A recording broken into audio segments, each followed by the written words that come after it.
ನಮಸ್ಕಾರ ವೀಕ್ಷಕರೇ, ನಮ್ಮ ಚಾನೆಲ್ಗೆ ಸ್ವಾಗತ. ಅಂದಹಾಗೆ ಇವತ್ತಿನ ಕಥೆ ಏನು ಅಂತ ತಿಳ್ಕೊಳ್ಳೋಣವಾ?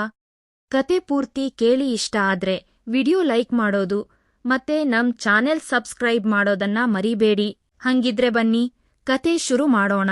ಸಮಯ ಬೆಳಿಗ್ಗೆ 9 ಗಂಟೆ ಇರಬಹುದು. ಆ ಹಳ್ಳಿಯ ಟೀ ಅಂಗಡಿ ಬೆಂಚ್ ಯಾವ್ದಾದ್ರು ವ್ಯವಹಾರ ಕೈ ಹಾಕೋದಾಗ್ಲಿ ಎಲ್ಲಾನು ನೋಡ್ತಿದ್ವಿ. ಬಟ್ ಯಾವ್ದೂ ಮುಂದುವರಿತಿರ್ಲಿಲ್ಲ. ಎಲ್ಲ ಅಲ್ಲಿಗೆ ಸ್ಟಾಪ್ ಆಗೋದು, ಎಲ್ಲ ನೋಡಿ ಸುಮ್ಮನಾಗ್ತಿದ್ವಿ. ಕಂಟಿನ್ಯೂಸ್ ಆಗಿ ಒಂದು ಒಳ್ಳೇದಾಗಿರೋದು ಅಂದ್ರೆ ಇಲ್ಲಿಗೆ ಬಂದ್ಮೇಲೆ. ನಾನು ಏನೇ ಕೇಳೋಕ್ಕಿಂತ ಮೊದಲು ಇಲ್ಲಿಗೆ ಬಂದಾಗಿಂದ ದೇವ್ರು ನಾನು ಕೇಳೋಕ್ಕಿಂತ ಮೊದಲೇ ಎಲ್ಲ ಕೊಟ್ಟಿದ್ದಾರೆ. ಫೇಸ್ಬುಕ್ ಅಲ್ಲಿ ನೋಡಿದೆ, ಬಂದೆ. ಅವಾಗಿಂತ ಈಗ ಹೆಲ್ತ್ ಎಷ್ಟೋ ಇಂಪ್ರೂವ್ ಆಗಿದೆ, ಪ್ರಾಬ್ಲಮ್ ಏನಿಲ್ಲ. ಈಗ ನಂಬ್ಕೊಂಡು ಬಂದಿರೋರ್ನಂತೂ ಕೈ ಬಿಡಲ್ಲ ಅನ್ನೋದು ನಂಗೂ ಒಂದು ನಂಬಿಕೆ ಇದೆ. ನಿಮ್ಮ ನಂಬಿಕೆಗೆ ಇಲ್ಲಿ ಮೋಸವಿಲ್ಲ. ನೀವು ಪ್ರೀತಿಯಲ್ಲಿ ನಂಬಿ ಮೋಸ ಹೋಗಿದ್ದರೆ, ಇಷ್ಟಪಟ್ಟವರು ನೆಮ್ಮದಿಯಾಗಲು ಸ್ತ್ರೀ ವಶೀಕರಣ, ಡೈವರ್ಸ್ ಪ್ರಾಬ್ಲಮ್, ಮದುವೆ, ಆರೋಗ್ಯ, ಸಂತಾನ, ಮಾಟಮಂತ್ರ ನಿವಾರಣೆ, ನಿಮ್ಮ ಜೀವನದ ಯಾವುದೇ ಗುಪ್ತ ಕಠಿಣ ಸಮಸ್ಯೆಗಳಿಗೆ ಎಷ್ಟೋ ಸಾವಿರಾರು ಕುಟುಂಬಗಳಿಗೆ ಪರಿಹಾರವನ್ನು ಮಾಡಿಕೊಟ್ಟಿರುತ್ತಾರೆ. ಗುರುಗಳಿಗೆ ಹಿಂದೆ ಕರೆ ಮಾಡಿ. ಮೊಬೈಲ್ ನಂಬರ್ 9611642526 ಮೇಲೆ ಕೂತು ಮಾಧವನ್ ಚಹಾ ಕುಡಿತಾ ಇದ್ದ. ಚಹಾದ ಆವಿ ಅವನ ಮೂಗಿಗೆ ಬಡಿತಾ ಇದ್ರು.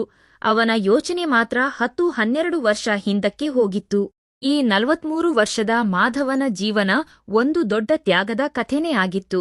ಅಪ್ಪ ಅಮ್ಮ ತೀರಿಹೋದ ಮೇಲೆ ತನ್ನ 3 ಜನ ತಂಗಿಯರು ಮತ್ತೆ ಒಬ್ಬ ತಮ್ಮನ್ನ ಕಣ್ಣಲ್ಲಿ ಕಣ್ಣಿಟ್ಟು ಬೆಳೆಸೋಕೆ ಇವನು ತನ್ನ ಯೌವನ್ ಕನಸು ಎಲ್ಲವನ್ನೂ ಬಲಿ ಕೊಟ್ಟಿದ್ದ. ತಂಗಿಯರಿಗೆಲ್ಲ ಒಳ್ಳೆ ಕಡೆ ಮದುವೆ ಮಾಡಿ ಕೊಟ್ಟ. ಕೊನೆ ತಮ್ಮ ಅರುಣ್ನ ಸಿಟಿಯ ದೊಡ್ಡ ಕಾಲೇಜಿಗೆ ಓದಾಕೆ ಕಳಿಸಿದ. ಮನೆ ಜವಾಬ್ದಾರಿ, ಸಾಲದ ನಡುವೆ ಮಾಧವನ ಜೀವನ ಒಂದು ದೊಡ್ಡ ಹೋರಾಟವಾಗಿತ್ತು.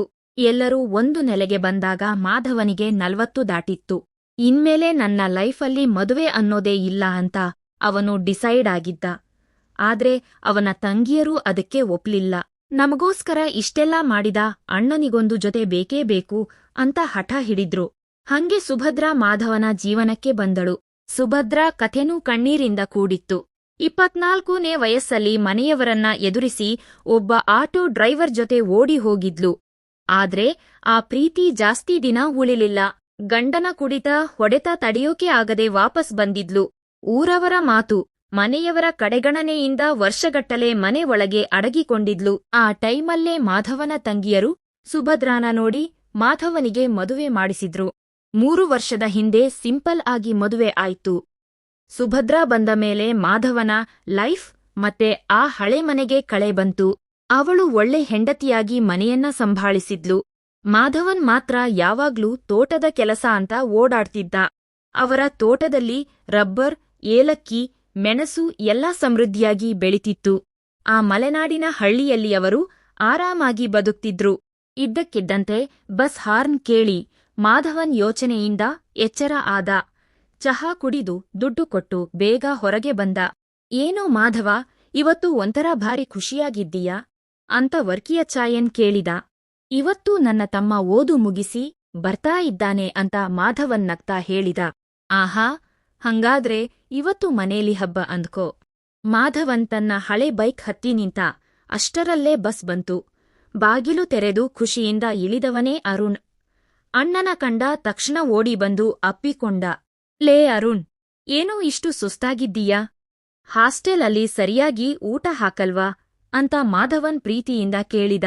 ಅಯ್ಯೋ, ಬಂದ ತಕ್ಷಣಕ್ಕೆ ಶುರು ಮಾಡ್ಬಿಟ್ರಾ ನಿಮ್ಮ ಸವಾಲು ಅಂತ ಅರುಣ್ ನಕ್ಕ. 24 ವರ್ಷದ ಅರುಣ್ ಈಗ ಸಖತ್ ಸ್ಮಾರ್ಟ್ ಆಗಿ ಕಾಣಿಸ್ತಿದ್ದ. ದೂರು ಅಲ್ವೋ, ನೀನು ವೀಕ್ ಆಗಿದ್ದೀಯಾ ಅಷ್ಟೇ. ಇನ್ಮೇಲೆ ಇಲ್ಲೇ ಇರ್ತೀಯಲ್ಲ, ಬಾ ಹೋಗೋಣ. ನಿನಗೆ ಇಷ್ಟ ಆಗಿದ್ದನ್ನೆಲ್ಲ ಸುಭದ್ರಾ ಮಾಡಿದ್ದಾಳೆ ಅಂದ ಮಾಧವನ್. ನನಗೆ ತುಂಬಾ ಹಸಿವಾಗ್ತಿದೆ ಅಣ್ಣ, ಇಲ್ಲೇ ಹೋಟೆಲಲ್ಲಿ ಏನಾದ್ರೂ ತಿನ್ನೋಣ್ವಾ ಅಂತ ಅರುಣ್ ಕೇಳಿದ. ಬೇಡ ಕಣೋ, ಹೊರಗಡೆ ತಿಂದ್ರೆ ನಿನ್ನ ಅತ್ತಿಗೆ ನಮ್ಗೆ ಪ್ರಾಣ ತಗೊಳ್ತಾಳೆ. ನೀನು ಬರ್ತೀಯಾ ಅಂತ ಬೆಳಂಬೆಳಗ್ಗೆ ಎದ್ದು ಅಡುಗೆ ಮಾಡ್ತಾ ಇದ್ದಾಳೆ ಅಂತ ಮಾಧವನ್ ಬೈಕ್ ಸ್ಟಾರ್ಟ್ ಮಾಡಿದ. 15 ನಿಮಿಷ ಹರಟೆ ಹೊಡಿತಾ ಇಬ್ರೂ ಹಂಚಿನ ಮನೆ ಮುಂದೆ ಬಂದ್ರು. ಕಳೆದ 3 ವರ್ಷದಲ್ಲಿ ಅರುಣ್ ಅಣ್ಣನ ಮದುವೆಗೆ ಬಂದಿದ್ದನ್ನ ಬಿಟ್ರೆ ಮನೇಲಿ ಜಾಸ್ತಿ ಇರಲೇ ಇಲ್ಲ. ಸುಭದ್ರಾ ಜೊತೆ ಮಾತಾಡೋಕೆ ಚಾನ್ಸೇ ಸಿಕ್ಕಿರಲಿಲ್ಲ. ಏ ಸುಭದ್ರಾ, ನೋಡಿಲ್ಲಿ ಯಾರು ಬಂದಿದ್ದಾರೆ ಅಂತ ಮಾಧವನ್ ಜೋರಾಗಿ ಕರೆದ. ಸುಭದ್ರಾ ಅಡಿಗೆ ಮನೇಲಿ ಕೆಲಸ ಮಾಡ್ತಿದ್ಲು. ಕೈಲಿ ಸೌಟು ಹಿಡ್ಕೊಂಡೇ ಓಡಿ ಬಂದಳು. ಅರುಣ್ನ ನೋಡಿ ಅವಳ ಮುಖದಲ್ಲಿ ಹೊಸ ಕಳೆ ಬಂತು. ಅರುಣ್, ಯಾವಾಗ ಬಂದೆ? ದಾರಿಯಲ್ಲಿ ಸುಸ್ತಾಯ್ತಾ ಅಂತ ಅಕ್ಕರೆಯಿಂದ ಕೇಳಿದ್ಲು. ಅರುಣ್ನ ಮನೇಲಿ ಎಲ್ಲರೂ ಅರುಣ್ ಅಂತಾನೇ ಕರೆಯೋದು. ಅರುಣ್ ಅವಳನ್ನ ನೋಡಿ ನಕ್ಕ ಸುಭದ್ರಾನ. ಈಗ ನೋಡಿದ್ರೆ ಹಳೆ ಬೇಜಾರೇ ಗೊತ್ತಾಗಲ್ಲ. ಮಾಧವನ ಆರೈಕೆಯಲ್ಲಿ ಅವಳು ಇನ್ನೂ ಸುಂದರವಾಗಿದ್ದಳು. ಅವಳ ಗುಂಗುರು ಕೂದಲು, ದೊಡ್ಡ ಕಣ್ಣುಗಳು ಯಾರನ್ನೂ ಅಟ್ರಾಕ್ಟ್ ಮಾಡೋ ಹಂಗಿತ್ತು. ಅರುಣ್ ಫಟಾಫಟ್ ಅಂತ ಸ್ನಾನ ಮಾಡಿ ಫ್ರೆಶ್ ಆಗಿ ಬಂದ. ಡೈನಿಂಗ್ ಟೇಬಲ್ ಮೇಲೆ ಸುಭದ್ರಾ ಮತ್ತೆ ಮಾಧವನ್ ಇಬ್ಬರು ಸೇರಿ ಭರ್ಜರಿ ಊಟ ರೆಡಿ ಮಾಡ್ತಿದ್ರು. ಇದೇನಣ್ಣ, ಮದುವೆ ಊಟನ ನಾನೊಬ್ಬನೇ ಇಷ್ಟೆಲ್ಲ ಹೆಂಗೆ ತಿನ್ನಲಿ ಅಂದ ಅರುಣ್. ನೀನು ತಿನ್ನೋ ಹಾಸ್ಟೆಲ್ ಅಡುಗೆ ತಿಂದು ಸಾಕಾಗಿರುತ್ತೆ, ಇನ್ಮೇಲೆ ಅತ್ತಿಗೆ ಕೈಗುಣ ನೋಡು ಅಂತ ಮಾಧವನ್ ಹೇಳಿದ. ಮಾಧವನ್ ತೋಟದ ಕೆಲಸಕ್ಕೆ ಹೋಗ್ತಾ, ಅರುಣ್, ನೀನು ಇವತ್ತು ತೋಟಕ್ಕೆ ಬರಬೇಡ, ರೆಸ್ಟ್ ತಗೋ, ನಿನಗೆ ಬೇಕಾದ್ದನ್ನ ಅತ್ತಿಗೆ ಮಾಡಿಕೊಡ್ತಾಳೆ ಅಂತ ಹೇಳಿ ಹೋದ. ಈಗ ಮನೇಲಿ ಅರುಣ್ ಮತ್ತೆ ಸುಭದ್ರಾ ಮಾತ್ರ ಇದ್ರು. ಅರುಣ್ ಊಟಕ್ಕೆ ಕೂತ. ಸುಭದ್ರಾ ಪಕ್ಕದಲ್ಲೇ ಕೂತು ಬಡಿಸ್ತಿದ್ಲು. ಅತ್ತಿಗೆ, ಮೀನ್ ಸಾಂಬಾರ್ ಅಂತೂ ಸೂಪರ್ ಆಗಿದೆ, ನಾನಿದಕ್ಕೆ ಹಾಸ್ಟೆಲಲ್ಲಿ ಸಖತ್ ಮಿಸ್ ಮಾಡ್ಕೋತಿದ್ದೆ ಅಂತ ಅರುಣ್ ಸವಿದು ಉಂಡ. ಸುಭದ್ರಾ ಅವನನ್ನೇ ನೋಡ್ತಾ ನಗ್ತಿದ್ಲು. ಅವಳ ಕಣ್ಣಲ್ಲಿ ಒಂಥರ ಹೊಳಪಿತ್ತು. ಇನ್ನೂ ಸ್ವಲ್ಪ ಹಾಕೋ ಅರುಣ್ ಅಂತ ಫೋರ್ಸ್ ಮಾಡ್ತಿದ್ಲು. ಅರುಣಾಗಾಗ ಅವಳನ್ನ ನೋಡ್ತಿದ್ದ. ಸೀರೆ ಸೆರಗು ಸ್ವಲ್ಪ ಜಾರಿದ್ದು ಸುಭದ್ರಾಗೆ ಗೊತ್ತಾಗಲಿಲ್ಲ. ಅವಳ ಬಣ್ಣ, ಆ ನಗು ಅರುಣ್ ಮನಸ್ಸಿನಲ್ಲಿ ಯಾವುದೋ ಹೊಸ ಆಲೋಚನೆ ಹುಟ್ಟಿಸ್ತು. ಅವನು ಅದನ್ನ ಕಂಟ್ರೋಲ್ ಮಾಡಕ್ಕೆ ಟ್ರೈ ಮಾಡಿದ. ಊಟ ಮುಗಿಸಿ ಅರುಣ್ ತನ್ನ ರೂಮಿಗೆ ಹೋದ. ಸುಭದ್ರಾ ಅಡುಗೆ ಮನೆ ಕೆಲಸಕ್ಕೆ ಹೋದ್ರೂ ಅವಳ ಮನಸ್ಸಲ್ಲಿ ಅಳಲು ಇತ್ತು.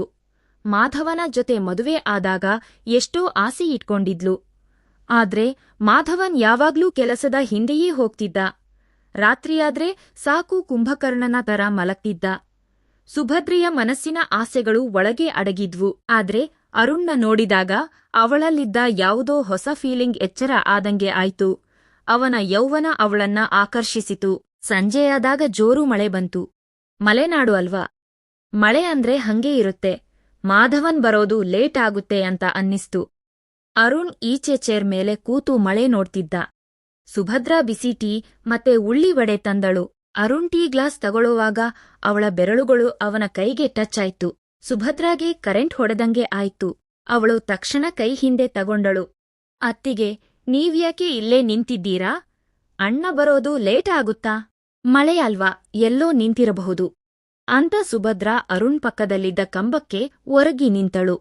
ಮಳೆಯ ತಂಪು ಮತ್ತೆ ಸುಭದ್ರೆಯ ಮೈಘಮ ಅರುಣ್ನ ಮೈಮರೆಸಿತು. ಇಬ್ರೂ ಸೈಲೆಂಟ್ ಆಗಿದ್ರು. ಅತ್ತಿಗೆಗೆ ಮನೇಲಿ ಒಬ್ಬರೇ ಇರೋಕೆ ಬೋರ್ ಆಗಲ್ವಾ ಅಂದ ಅರುಣ್.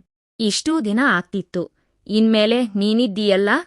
ಸುಭದ್ರಾ ಮೆಲ್ಲಗೆ ಹೇಳಿದಳು. ಆ ಮಾತಲ್ಲಿ ಏನೋ ಗುಟ್ಟು ಇತ್ತು. ಅರುಣ್ ಎದ್ದು ಅವಳ ಹತ್ತಿರ ಹೋದ. ಅವಳು ಅಲ್ಲೇ ನಿಂತಿದ್ಲು. Heart beat ಅರುಣನಿಗೆ ಕೇಳಿಸ್ತಿತ್ತು.